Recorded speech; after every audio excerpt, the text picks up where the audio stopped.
agora mais uma aula de inglês aqui. E a aula de hoje, gente, vai ser sobre as diferenças entre o inglês americano e o inglês britânico. Bom, como vocês sabem, assim como aqui no Brasil, em Portugal eles também falam português. E alguns países da África, como São Tomé do Príncipe, por exemplo. Assim como o inglês americano e o inglês britânico, nós temos as diferenças. E como a gente pode perceber, não interfere no entendimento para nenhum dos nativos. Então, um americano pode entender alguém da Inglaterra, como alguém do Brasil pode entender alguém de Portugal. Então, não tem nenhum problema caso você tenha aprendido na sua escola, por exemplo, o inglês americano e você vai para a Inglaterra, que você vai ser entendido e vai entender todo mundo também. Mas é importante saber esses pequenos detalhes. Como vocês sabem, o inglês é uma língua universal. Ele sofre influência de diversas culturas o tempo todo. Então é uma língua que vai mudando muito rápido. Por isso é sempre bom estar prestando atenção nesses pequenos detalhes que vão mudando de tempos em tempos. E, bom, vamos começar a aula. A gente separou para vocês 3 tipos de diferenças básicas que vocês precisam saber. A primeira é a diferença ortográfica, ou seja, como as palavras são escritas. Como vocês podem perceber aqui, vamos começar com um exemplo de cor. No americano, ambos falam com a mesma pronúncia. Embora o britânico tenha um sotaque mais carregado, eles são pronunciados da mesma forma, então ficaria color. O americano é C-O-L-O-R. Já o britânico, eles adicionam um U entre o último O e o R. Mas a pronúncia é a mesma. Depois nós temos a palavra suspender, que em inglês seria canceling. O americano, eles têm apenas um L. Já no britânico, eles possuem 2 L's. Aqui nós temos também perceber, que em inglês é realize. Para quem estava na nossa aula de false friends, a gente acabou dando um destaque para essa palavrinha também. O americano, o realize é com Z, enquanto no britânico é com S, mas pronunciam-se do mesmo jeito. E pijamas, que se pronuncia pajamas, no americano é com A, começa com A, P-A-J-A-M-A-S. No britânico é P-Y. Bom, agora eu vou explicar um pouquinho por que a gente está dando um realce para as diferenças ortográficas, sendo que são coisas tão mínimas. Isso porque, ano passado, por exemplo, eu prestei o CAE do Cambridge. E um dos conselhos que foram me dados foi que, quando você for escrever uma redação, por exemplo, você tem que escolher apenas um tipo de ortografia. Então, se eu começar a minha redação escrevendo color com U, eu tenho que, no meio da minha redação, por exemplo, se eu for escrever pajamas, eu tenho que escrever com Y. Então, ao escrever uma redação, você escolhe. Ou você vai escrever de acordo com as normas britânicas ou com as normas americanas. Senão, os corretores vão achar um pouco confuso o seu texto. Então, é sempre bom estar prestando atenção nisso. O próximo eixo que nós vamos mostrar para vocês é gramática. Antes de passar, como vocês poderão perceber, ortografia foi bem pouco. Mas isso porque as diferenças são bem mínimas. E essas foram as palavras que vocês mais vão usar no dia a dia de vocês. Então, falando agora de gramática, que é um pouquinho mais complicada. E é bom prestar bastante atenção. No americano, a gente pode usar o past simple com advérbios de tempo, como yet, just e already. Já no britânico, você pode usar também com past simple, mas também é permitido usar com present perfect. Então, a gente vai dar um exemplinho aqui para vocês. Para quem não sabe, just é como se fosse acabei. Então, I just saw her. Eu acabei de ver ela. Aqui no americano ficaria I just saw her. No britânico ficaria I have just seen her.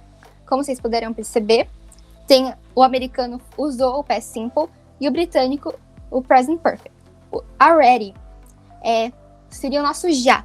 Então, I already gave her my passport. Eu já dei para ela o meu passaporte. No britânico ficaria I have already given her my passport. Como vocês podem perceber, o britânico acaba ficando um pouquinho mais complicado que o americano. Por isso é mais comum, caso você vá para fora, não, no momento não tá dando muito, mas quando você for eventualmente para fora, talvez você opte por usar o past simple mesmo, porque é mais fácil. E agora nós temos o yet, que também seria como um já. Então, você já ouviu as notícias? Did you hear the news yet? Ou have you heard the news yet? Agora, outra regrinha é, no americano, o particípio do passado de get é gotten. Então, você provavelmente já estudou nessa escola, e se você não estudou, tem uma tabelinha bem básica que é só procurar na internet, que são dos verbos irregulares. Nós temos na primeira coluna o present simple, na segunda o past simple, e no terceiro nós temos o present perfect, que é o particípio do passado. Bom, no americano ficaria get, got, gotten.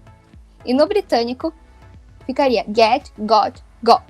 Então, no exemplo, eu acho que vai ficar mais fácil para vocês visualizarem. Para os americanos ficaria her driving has gotten much better.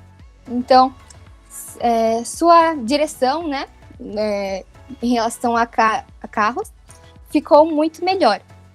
No britânico ficaria her driving has got much better. Bom, próxima regra. Para o americano, para se referir às futuras ações, se usa will. Já no britânico, eles podem usar tanto will, mas também é usado shall, que pode soar um pouquinho mais formal para você. E, como já virou costume, aqui nas nossas aulas online, a Luna vai servir de exemplo para a gente aqui. Luna will be in the English class next week.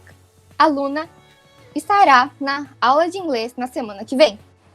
Já para as pessoas da Inglaterra ficaria Luna shall be in the English class next week. E aqui vamos lá para a próxima regrinha. Americano. Para sugerir ou oferecer algo, usa-se should. E para o britânico, eles usam shall novamente. Então, vocês podem perceber que se vocês forem para a Inglaterra, vocês vão ouvir bastante essa palavrinha. Então, um americano está se oferecendo para abrir a porta para você. Então, should I open the door? E agora um britânico. Shall I open the door? Então, não tem... Opa, caiu um negócio aqui. Não tem muita diferença. Então, quando você ouve, você vai entender normalmente. Mas, como vocês puderam perceber, o britânico sempre soa um pouquinho mais formal. Isso já é de costume. Agora, a gente vai passar para o vocabulário e quem vai explicar para vocês vai ser a Júlia. Se vocês tiverem qualquer dúvida do que eu acabei de explicar, podem mandar no chat que a gente vai responder vocês. Oi, gente. Boa noite. Eu espero que vocês tenham gostado das nossas aulas anteriores. Eu espero que vocês estejam gostando dessa aula. Então, como a Bia falou, eu vou falar um pouco do vocabulário e da diferença entre o americano e o britânico. Tem muitas palavras que vocês podem confundir. Então, tem gente que pode entender de um jeito, tem gente que entende de outro jeito. E eu vou estar explicando para vocês e mostrando para vocês vários tipos de palavras e como que a gente pode usar numa frase. Para começar, o aluga-se. Então, o aluga-se no americano fica for rent. Já no britânico fica to let. Vocês podem perceber que fica diferente. Então, por exemplo, você pode acabar pensando, eu não estou entendendo o que ele quer, sabe, só pela plaquinha. Se você aprendeu pelo americano e está escrito no britânico, aí às vezes você pode confundir e a gente está explicando isso para vocês. O apartamento. No americano fica apartment. Já no britânico fica flat. Fica totalmente diferente. Aqui no exemplo de frase. O americano fica I was looking for apartment for rent, but I could not find any. Então, o americano fala apartment e for rent. Já o britânico, eles falam I was looking for a flat to let, but I could not find one. Então, flat, que é apartamento, e to let, que é aluga-se. Transformando para o português, fica eu estava procurando por um apartamento para alugar, mas não consegui encontrar nenhum. Um outro exemplo muito conhecido é o táxi. A gente fala táxi aqui no português, mas no americano eles falam taxi, que é parecido com o português mesmo, e no britânico eles falam cab. Então, eles vão falar I'm gonna take a cab. Então, eu vou pegar um táxi. A mesma coisa com o outono. Provavelmente vocês aprenderam na escola a falar fall para outono, que é o americano.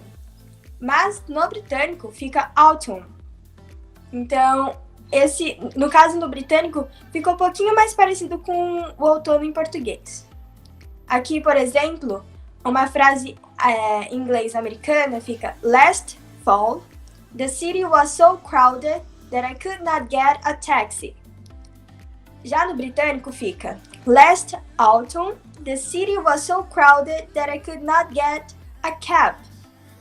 Então, americano fica fall e taxi, e no britânico fica autumn e cab. Traduzindo isso para o português fica no outono passado, a cidade estava tão cheia que eu não consegui pegar um táxi. Aqui, como vocês podem ver, batata frita. A gente aprende geralmente na escola como fries, que é o americano. E no britânico eles falam chips. Aqui pode confundir com as chips que a gente fala aqui também, no português, mas para eles, chips é batata frita. E o concorrido biscoito ou bolacha, que a gente nunca sabe qual que chama, para eles, no americano fica cookie, que envolve os dois, e no britânico é biscuit. Então, para eles, tanto biscoito quanto bolacha tem uma só palavra. Por exemplo, aqui, no americano fica I will have some fries and a chocolate cookie, please. Então, fries e cookie. Já o britânico fica I will have some chips and a chocolate biscuit, please. Então, no português, fica eu vou querer batata frita e um biscoito ou bolacha de chocolate, por favor. O próximo também confunde bastante a maioria das pessoas. Porque o futebol aqui é o futebol normal que todo mundo conhece, né? Que todo brasileiro conhece.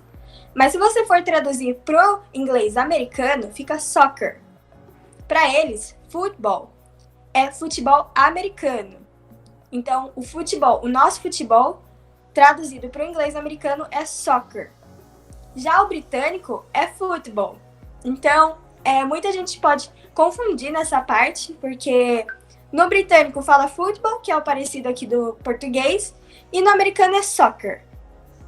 Porque no americano, para eles, futebol é o futebol americano.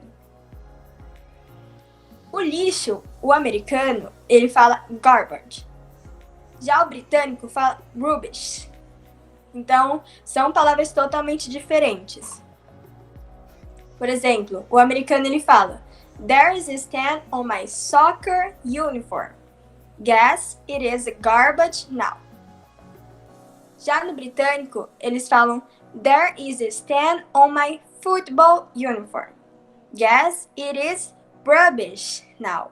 Então, lixo em americano é garbage, lixo em britânico é rubbish, e futebol em americano é soccer, e o britânico é football. Para traduzir pro português fica tem uma mancha no meu uniforme de futebol. Acho que é lixo agora. O outro também é o filme, porque o americano ele fala movie.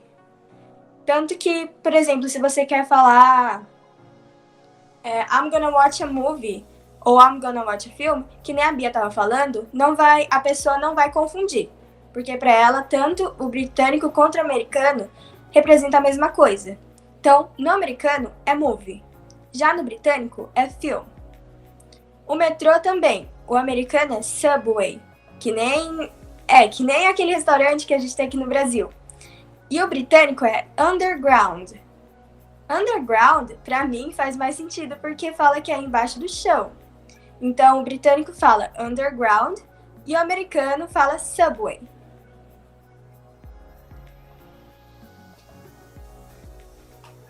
Por exemplo, aqui, o americano é In this movie, there is a murder in the subway. Então, movie e subway. Já no britânico, eles falam In this film, there is a murder in the underground. Então, filme e underground. Traduzindo para o português, fica nesse filme, tem um assassinato no metrô. E agora, gente, eu acho que vocês...